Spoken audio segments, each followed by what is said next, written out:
Bienvenue derrière la lumière, le podcast qui vous emmène dans le business, le cœur et la tête de ces entrepreneurs qui ont décidé de vibrer fort et créer grand. Je suis Pêche, coach et consultante des entrepreneurs de demain et hôte de ce podcast qui vous embarque dans les coulisses de l'entrepreneuriat. À travers des conversations vraies et humaines, pleines de secousses d'esprit et de conseils concrets pour avancer. Alors si vous croyez en un entrepreneuriat du cœur et des tripes, sans chichi, sans tabou, avec audace, vérité et simplicité, je suis heureuse de vous accueillir derrière la lumière. Et aujourd'hui, on va parler de ces clients que j'ai détesté avoir. Vraiment, voilà. Je sais que c'est un sujet extrêmement tabou dans l'entrepreneuriat, mais je crois que c'est aussi, et justement, important d'en parler. Donc aujourd'hui, on se retrouve dans l'épisode numéro 4 de Coulisses, la série de podcasts où je vous partage ce qu'il se passe derrière la lumière de mon succès à moi, de mon entreprise, de ma société, des galères, des soucis, des questions, des bouleversements que je peux rencontrer et comment j'apprends à les traverser. Alors après avoir parlé dans les derniers épisodes du lifestyle business et de ma vision controversée de l'ambition, aujourd'hui on parle de ce sujet tabou que sont les challenges que l'on peut rencontrer avec nos clients. De parfois la boule au ventre qu'on peut avoir avant de retrouver quelqu'un avec qui on a du mal à avancer, que ce soit les difficultés, peut-être parfois juridiques, parfois relationnelles, que l'on peut rencontrer aussi avec certaines personnes. Et j'ai vécu tout ça. Dans ces 5 ans d'entrepreneuriat, il y a eu des hauts, il y a eu aussi des bas. Et je pense que les plus gros soucis que l'on peut rencontrer en tant qu'entrepreneur, c'est des soucis avec d'autres humains. Parce que les soucis d'argent, les soucis de communication, de logiciels, etc., oui, ça fait braire, pour être honnête et transparente. Oui, parfois ça empêche de dormir.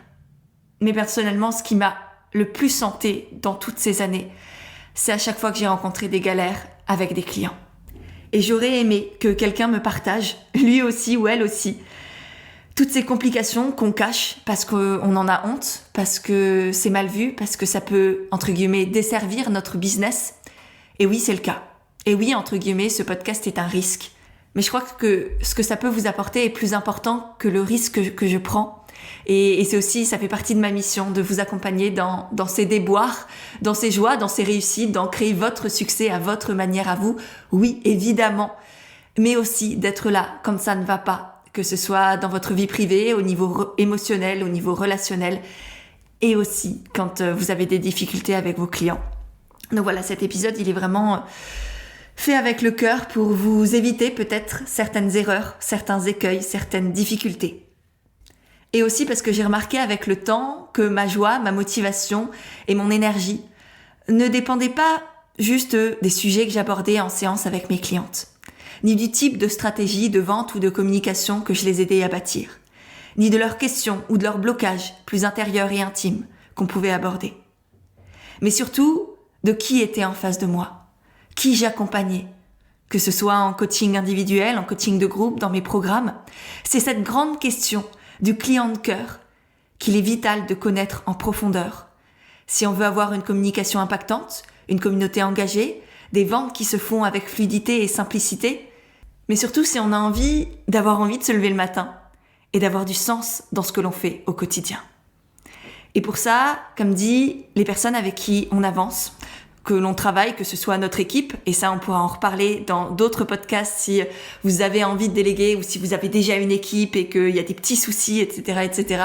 Je pense que là, pareil, toutes ces années d'entrepreneuriat et de développement de mon équipe et de séparation aussi avec certaines personnes parfois, m'ont apporté des bons conseils que j'ai bien senti passer aussi à l'intérieur de moi et que je serais très heureuse de vous partager si la thématique vous parle. Donc n'hésitez pas à me dire, à me laisser un commentaire, à m'envoyer un petit message sur Instagram.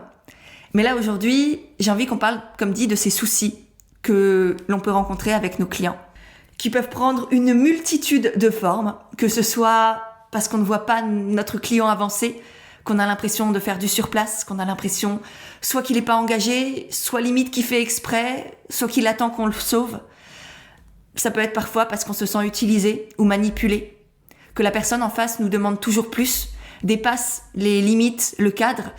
Et puis évidemment, et ça c'est honnêtement, le plus dur que j'ai vécu, c'était il y a 3 ans. C'était le fait de décevoir. D'avoir une personne qui m'écrit et me dit « ça va pas, c'est pas à la hauteur de mes attentes ». Et ça bouleverse, et ça secoue, en tout cas moi, personnellement, parce que décevoir les autres, c'est une de mes plus grandes peurs. Il y en a plein que j'ai dépassées. Il y en a plein que d'autres ont et qui, moi, me sont passés au-dessus depuis toujours. Mais celle de décevoir, celle de pas être à la hauteur de ce que l'autre attend. Ça renvoie directement à mon identité que je me suis créée, qui est celle qui arrive, celle qui réussit, celle qui est admirée, celle dont on s'inspire. Et je pense que je me souviendrai toujours de cet email complètement incendiaire et disproportionné avec le recul. Je le vois vraiment comme ça. La personne n'était pas forcément, je pense, bien intentionnée. Et clairement, il y avait aussi énormément de manipulation. Et voilà, tirer le vrai du faux dans ces cas-là, c'est extrêmement compliqué parce qu'on est directement impliqué. On est émotionnellement très engagé là-dedans. Donc, on a du mal à faire la différence entre ce qui est du vrai, de soi, se remettre en question, évidemment. Et c'est hyper important dès que vos clients vous font des retours. Et moi, je continue de faire ça. Et je pense que cet épisode de ma vie m'a permis aujourd'hui d'avancer et de constamment demander à mes clients des retours, leurs avis, qu'est-ce qu'on peut améliorer, pour vraiment être sûr d'accompagner chacune au plus proche de ce qui lui est juste pour elle, sans pour autant tomber dans le syndrome du sauveur, tomber dans le « je fais tout pour mon client et le client est roi ». Oui, mes clientes sont extrêmement importantes et toutes celles qui là m'écoutent, je pense qu'elles savent à quel point je suis engagée et que je donne absolument tout ce que j'ai, tout ce que je connais, tout ce que je suis pour qu'elles réussissent aussi dans leurs activités et à leur manière à elles. Et en même temps, en tant qu'entrepreneur, on n'a pas non plus le droit de se laisser manipuler par les autres. Et donc, je pense que pour cette personne, il y avait beaucoup de ça, il y avait beaucoup de... je vais utiliser ma sensibilité à moi, pêche, et mon envie de bien faire pour me faire rembourser ou etc. etc. Et donc, dans ces cas-là... je sais que ça m'a poursuivi pendant des semaines et des mois et que ça a été très compliqué parce que c'était la première fois et qu'après on fait ses armes et qu'après on a moins peur de ça, qu'on arrive à l'anticiper, etc. Mais quand ça nous arrive en pleine face et qu'on n'y est pas préparé, pour moi ça a été peut-être traumatisant parce que ça peut être rien pour certains et moi ça m'a vraiment touchée en plein cœur. Parce que comme dit, c'était directement lié à mon identité, à qui je suis. Et c'était pas tant mes compétences de coach qui étaient remises en question, là c'était encore plus profond pour moi. La manière dont moi je l'ai vécu, et c'est ça qui compte dans toutes nos expériences de vie, c'est pas tant les faits, oui, ça permet de prendre du recul, de voir les choses différemment, mais dans l'instant T, c'est ce que l'on vit qui s'engramme à l'intérieur et qui peut parfois nous traumatiser. Donc là je pense que entre la violence des propos, et le fait que je sois pas du tout préparée à ça et que j'ai jamais vécu ça a fait que ça m'a profondément secouée. Et j'ai pas envie que vous le viviez. D'où ce podcast pour vous l'éviter ou en tout cas vous préparer peut-être, même si je vous le souhaite pas, à des moments comme ça qui arrivent. Plus on grandit, plus on a des clients, plus on touche des gens, plus on a aussi évidemment le risque de décevoir, de se faire manipuler, qu'on tende la main et qu'on nous arrache le bras, etc., etc. Et c'est le jeu, et c'est la vie. Et pour autant, comme dit, il y a plein de solutions qui existent pour éviter ça, ou en tout cas le minimiser au maximum. Ces solutions, elles sont bâties sur 3 grands piliers. Il y a le pilier du business, tout ce qui va être lié notamment à votre communication, à vos offres. Il y a le pilier extérieur, qui va être lié aux autres, à vos clients notamment, ou à vos prospects, à votre communauté. Et il y a le pilier peut-être le plus important, le pilier intérieur, qui est lié à soi, à sa manière d'être, à ses comportements et à son état d'esprit. Évidemment, maintenant on va venir détailler ces 3 piliers. Le premier pilier, il est donc lié à votre entreprise et notamment à votre communication. Parce que vos clients qui viennent vers vous, vos prospects et même votre communauté, ils vont être attirés par vous selon le contenu que vous proposez et les offres que vous mettez en avant. Donc si aujourd'hui vous n'attirez pas les bonnes personnes, ou si vous n'avez tout simplement pas de clients ou pas assez de clients selon vos attentes, votre problème c'est très très souvent, en tout cas dans ce que j'ai pu constater, votre communication. Que ce soit votre stratégie de communication, que ce soit les sujets que vous abordez, les angles sous lesquels vous abordez ces sujets-là, ou encore votre branding, la manière dont vous mettez en avant tout ce que vous faites, l'univers que vous allez créer. C'est ça qui va pêcher, c'est ça qui va attirer les mauvaises personnes, peut-être rebuter les bonnes sans que vous en ayez conscience. Donc la première étape, c'est déjà d'aller voir dans ce que vous projetez vers le monde, dans ce que vous montrez à l'extérieur, est-ce que c'est réellement juste et est-ce que ça va attirer à vous les bonnes personnes, c'est-à-dire vos clients de cœur. Donc ça, évidemment, comme toujours, ça nécessite de connaître en profondeur son client de cœur, d'où le module de la formation Comme Naturel là-dessus, d'où le programme Connexion Client que j'ai créé justement pour ça, pour aller connaître dans la psychologie, dans ses habitudes de vie, dans tout ce qu'il est, et même mieux que lui-même ne se connaît, votre client de cœur, et ensuite comment adapter votre communication pour développer une communauté qui soit engagée, pour vous sentir soutenu, et donc pour avoir des clients avec simplicité et fluidité. Alors si vous sentez que tout ça c'est un travail que vous avez encore à faire, vous avez évidemment le lien de ce programme et de cette formation dans les notes de l'épisode. Et si vous avez des questions dessus, évidemment, posez-les-moi. Je suis là disponible, notamment sur Instagram. C'est le plus simple pour me contacter en direct ou par mail si c'est ce que vous préférez. Du coup, on va partir du principe que vous connaissez votre client de cœur par cœur. Et ensuite, l'idée, c'est d'aller sur les bons canaux de communication, d'y partager les bons messages et d'avoir un branding, c'est-à-dire des couleurs, des typographies, un wording et vraiment tout un univers et une ambiance que vous créez en conscience et qui va toucher et attirer les bonnes personnes, vos clients de cœur encore une fois. Donc ça, c'est vraiment les piliers qui vont faire en sorte que vous allez pouvoir à la fois faire le tri et faire en sorte que les personnes que vous ne voulez pas toucher, accompagner, partent, et en même temps vous permettre d'attirer et de connecter celles et ceux avec qui vous avez envie d'avancer et pour qui vous avez créé votre activité. Donc ça, c'était le premier pilier lié au business. Le deuxième pilier, il est lié à autrui, aux autres, à vos clients. Et notamment, là, l'idée, ça va être de savoir comment repérer les clients à éviter. Maintenant que vous savez, vous attirez globalement les bonnes personnes, il se peut que dans le lot, il y ait quand même des personnes qui n'aient pas bien compris le message et qui se retrouvent là un peu par mégarde, qui prennent un appel découverte par exemple avec vous, et c'est là où tout va se jouer. C'est là où il va falloir être hyper connecté à votre intuition. On va en reparler tout à l'heure, mais voilà, il y a un certain état d'esprit aussi à avoir quand vous êtes en contact avec un prospect, c'est-à-dire une personne qui est intéressée par vos offres, vos services, vos produits, peu importe. Faut y aller avec un certain état d'esprit. Et du coup, là, l'idée, c'est d'avoir un peu un radar à clients relous. Et personnellement, j'ai repéré 3 types de clients relous. Alors, il y en a peut-être d'autres, et vous me direz si vous en avez croisé dans votre carrière entrepreneuriale d'autres, mais globalement, je les ai mis dans 3 grandes catégories.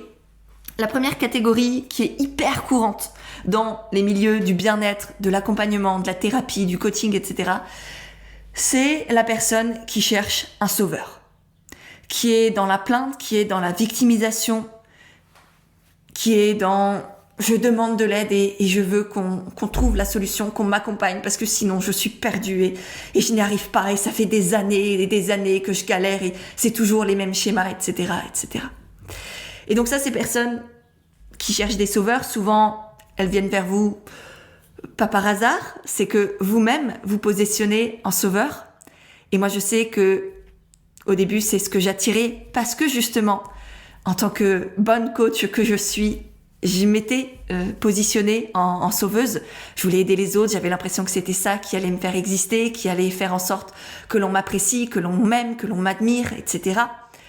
Donc si c'est votre cas, si vous avez tendance à toujours vouloir aider les autres, à anticiper les besoins, à vouloir trouver des solutions pour tout le monde sans même qu'on vous pose des questions, allez écouter, là maintenant tout de suite, enfin plutôt juste après ce podcast, le podcast que j'ai enregistré avec Laura Besson sur les jeux psychologiques et le syndrome du sauveur, qui est directement lié à cette thématique et qui vous fera beaucoup de bien. Mais donc voilà, première catégorie de personnes, c'est on va dire celles qui se victimisent, qui ne sont pas victimes dans les faits. Là, je parle pas du tout de victimes au sens juridique, mais plutôt de position de victime, de victimisation au sens plus psychologique du terme. Voilà. La deuxième catégorie de clients relous, c'est celles qui cherchent des techniques magiques pour réussir à tous les coups. Alors celle-là, dans le milieu de l'accompagnement d'entrepreneurs, j'en ai aussi beaucoup rencontré des personnes qui voulaient la recette magique pour avoir 10 000 abonnés sur Instagram ou pour générer 1 million de chiffre d'affaires. Et moi, personnellement, je l'ai pas, votre technique magique, les gars. Et je pense qu'honnêtement, personne ne l'a. Et que tous ceux qui nous font des pubs Insta, YouTube, Facebook, à tire-larigot de 15 jours pour devenir millionnaire, j'abuse un peu, mais c'est presque ça, ils se foutent de votre gueule. Voilà, qu'on dise les choses et que c'est juste du marketing manipulatoire pour attirer les personnes qui sont dans une certaine détresse, les personnes qui sont parfois avides d'argent, de pouvoir. Mais moi, c'est pas du tout ça que j'offre à mes clientes. Je crois que c'est beaucoup plus précieux ce que l'on fait ensemble. C'est de permettre à chacun, à chacune de créer sa recette magique à elle, par rapport à qui elle est, par rapport à ses valeurs, à sa personnalité, au mode de vie qu'elle veut avoir, aux personnes qu'elle veut attirer, à ce qu'elle veut vivre au quotidien, du lever au coucher. C'est ça qui compte. Et c'est à partir de ça, à partir de qui vous êtes, de ce que vous avez dans le cœur et dans les tripes, que l'on va faire en sorte de poser des stratégies, que ce soit de vente, de communication, de créer des offres adaptées, d'attirer les bonnes personnes sans vous épuiser, avec joie, avec clarté, avec simplicité et aussi avec ambition, pour être toujours dans cette alliance du sens, de l'argent et de la contribution à plus grand. C'est ma vision de l'entrepreneuriat, c'est ma philosophie, c'est ce pourquoi je me bats et ce à quoi j'accompagne aussi mes coachés. Et moi, honnêtement, j'ai aucune envie de vendre des recettes magiques pour devenir moi-même millionnaire sur le dos de personnes avides d'argent, de pouvoir ou dans la détresse financière. Ça ne m'intéresse absolument pas. Et donc, je n'ai aucune envie d'avoir des personnes qui recherchent des techniques magiques parce que au-delà de tout ça, ça met aussi une pression incroyable sur vos épaules. Le fait de vendre des choses à outrance, ça peut marcher sur le court terme, mais c'est ridicule. Déjà, c'est ridicule, qu'on se le dise. Mais au-delà de ça, c'est rédhibitoire sur le long terme. Et si vous êtes entrepreneur, je pense que c'est pour que ça dure, pour en faire un mode de vie, que ça vous accompagne, que ça évolue évidemment avec qui vous êtes. Et ça va être important aussi de faire évoluer votre activité au fur et à mesure. Mais c'est pour que ça reste, pour que ça dure des années et des années encore. Donc vraiment, faites attention aux promesses que vous faites. C'est important d'être fier de soi, de vendre avec confiance, avec fierté, avec enthousiasme, et en même temps de ne pas tomber dans les mensonges, dans la manipulation, dans les promesses à outrance. J'ai fait aussi un épisode de podcast sur les dangers de la manipulation dans l'entrepreneuriat. Je vous le mettrai aussi dans les notes de l'épisode si ça peut vous aider, vous toucher. Tout comme un podcast sur la déception dont je parlais tout à l'heure, ça me revient, mais vous aurez aussi un podcast sur la peur de décevoir. Que j'aurais aussi aimé écouter, entendre il y a quelques années. Si ça peut vous aider, si c'est aussi une peur qui vous habite, eh bien, je serai très heureuse de vous accompagner sur ce chemin aussi.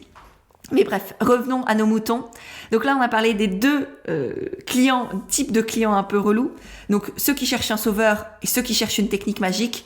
Et les troisièmes, c'est ceux qui veulent qu'on fasse à leur place et qui nous prennent pour un freelance quand on ne l'est pas. Alors si vous êtes freelance, c'est très bien. C'est votre job de remplir des missions et par exemple, quelqu'un veut une charte graphique, vous êtes graphiste, c'est votre taf. Voilà.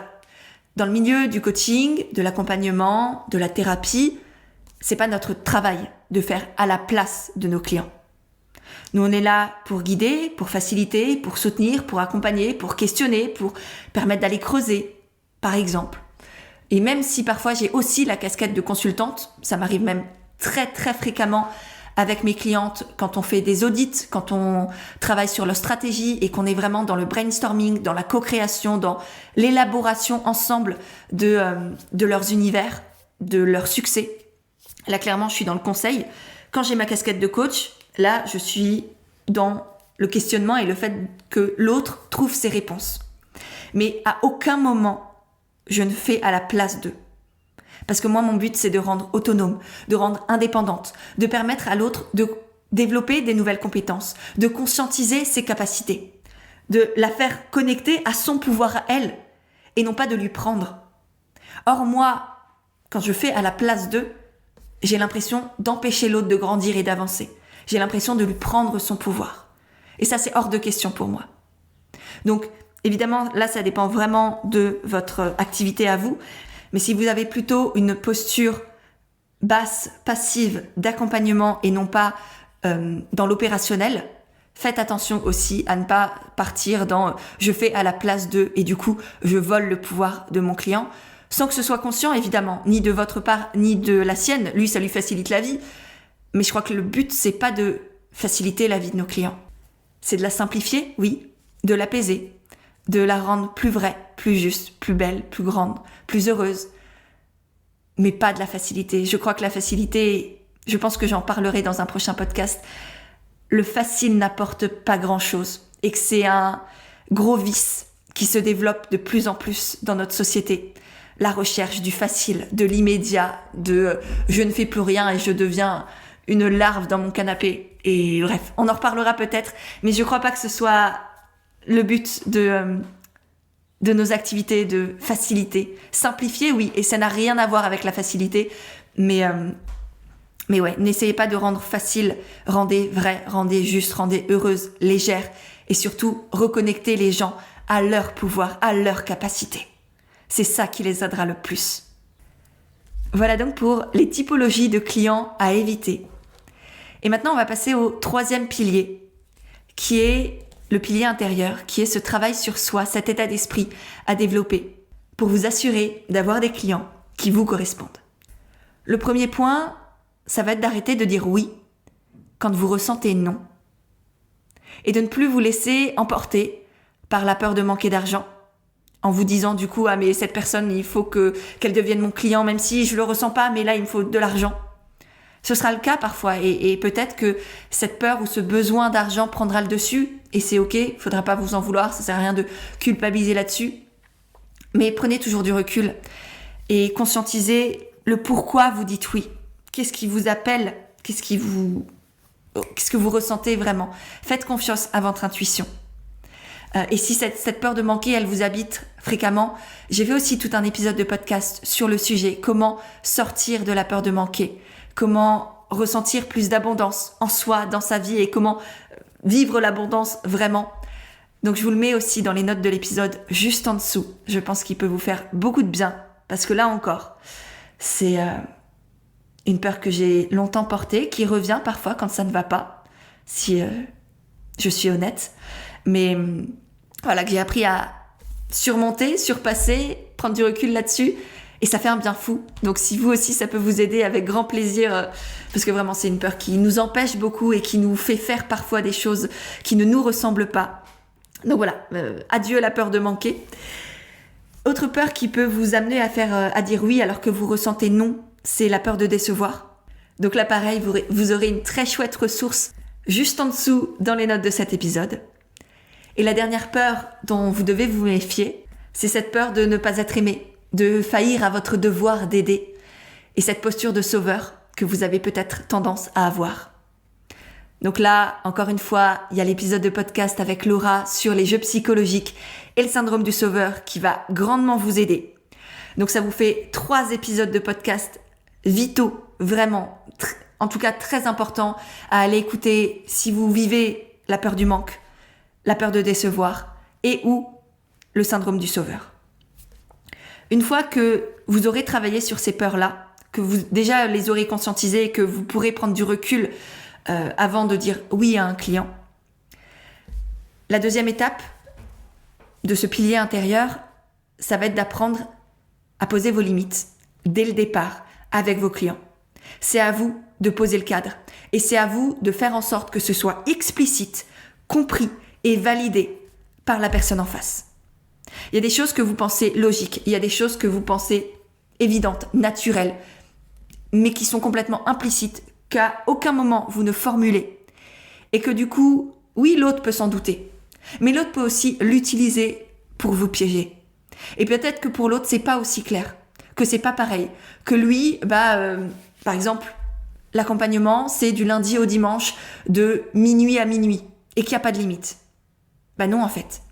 Vous avez une vie et vous avez le droit d'avoir une vie, même le devoir d'avoir une vie à côté si vous voulez être un bon entrepreneur. Et donc, moi, par exemple, je sais qu'avec toutes mes clientes, que ce soit en coaching de groupe avec Envole-toi ou que ce soit en individuel sur le canal Telegram que j'ai avec chacune, en privé, avec chacune des personnes que j'accompagne, j'ai un canal en one-to-one et je dis clairement, dès notre appel découverte, donc c'est même pas durant la première séance, c'est même avant pour qu'elle sache dans quoi elle s'engage et quelles sont les conditions. Moi, je suis présente au quotidien, du lundi au vendredi, de 9h à 18h. Parce qu'après, je vais au sport, parce que le matin, je prends soin de moi, et parce que mon week-end, il n'est pas dédié à mon activité. Et ça, c'est clair, c'est net, c'est oralement expliqué, c'est écrit ensuite, après, par email, c'est dans notre contrat, donc c'est à moi de poser les limites, et c'est à moi aussi, si je sens que ça déborde, que la personne les oublie, ou que quoi que ce soit, c'est à moi de les rappeler. C'est à vous, en tant qu'entrepreneur, de faire preuve de leadership, de courage et d'assertivité pour poser vos limites et les faire respecter.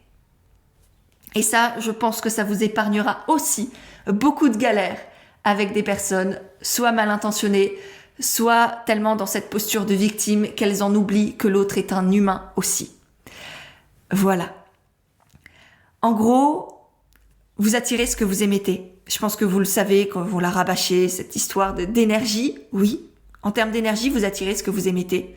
Mais aussi en termes très concrets, de communication, de business, de qui vous voulez attirer et qu'est-ce que vous mettez en place pour attirer ces bonnes personnes et pour éviter les clients qui ne vous correspondent pas. Et surtout, ce que j'ai envie que vous reteniez de cet épisode de podcast, c'est qu'il vaut mieux ne pas avoir de clients parfois que d'en avoir des avec qui ça se passe pas bien. Des où vous vous ennuyez, ou pire où vous avez une boule au ventre avant de les retrouver en séance. Et tout ça, c'est vous, en tant qu'entrepreneur, de le déterminer par votre communication, par votre posture, par les règles que vous fixez, par votre leadership, votre courage, qui ne s'arrête pas au fait d'être lancé dans l'entrepreneuriat et parfois de faire des offres qui vous sortent de l'ordinaire. Les plus grandes épreuves, vraiment, que vous allez vivre ou que vous vivez déjà, vous le savez, ce sera avec des humains, avec votre équipe, avec des personnes qui vous suivent peut-être, et surtout avec des clients. Donc, soyez prêts à ça. Ne le prenez pas forcément personnellement. Remettez-vous en question quand c'est nécessaire, mais surtout avancez, avec confiance, avec fierté, avec assertivité. Il y a un vrai équilibre à trouver, et je suis certaine qu'au fond de vous, vous l'avez. Et évidemment, si vous avez envie qu'on travaille sur tout ça ensemble, que ce soit la stratégie de communication, votre stratégie de vente, que ce soit votre confiance en vous, votre leadership, le fait de fixer vos limites, le fait de connecter à votre client de cœur parce que vous ne savez pas forcément qui c'est, tout ça on peut le travailler en individuel, en collectif. Je vous mettrai aussi tous les liens des programmes que j'ai cités et de l'accompagnement individuel qui s'appelle Entière, que j'ai créé, avec lequel vous pouvez prendre un appel découverte pour qu'on se rencontre et qu'on parle de tout ça, qu'on voit si effectivement je peux vous accompagner. Donc vous aurez le lien de cet appel découverte offert évidemment dans les notes de l'épisode. De mon côté, j'espère que ça vous a plu, que ça vous a aidé, que ça vous a permis de cogiter ou d'avancer. Si c'est le cas, pensez à partager le podcast autour de vous, que ce soit en envoyant le lien à un ami par SMS, WhatsApp, email, que ce soit en faisant une story sur Instagram. Si c'est le cas, pensez à me taguer, ça me permettra de vous remercier et de vous repartager. Et puis, si le podcast vous plaît, pensez aussi à mettre une petite note et des étoiles sur votre application, notamment si vous êtes sur Spotify et ou sur Apple Podcast. C'est vous qui déterminez si ce podcast est vu, connu et aide les gens. Donc merci d'avance pour votre soutien. Et de mon côté, je vous retrouve dans 2 semaines pour un nouvel épisode de Derrière la lumière.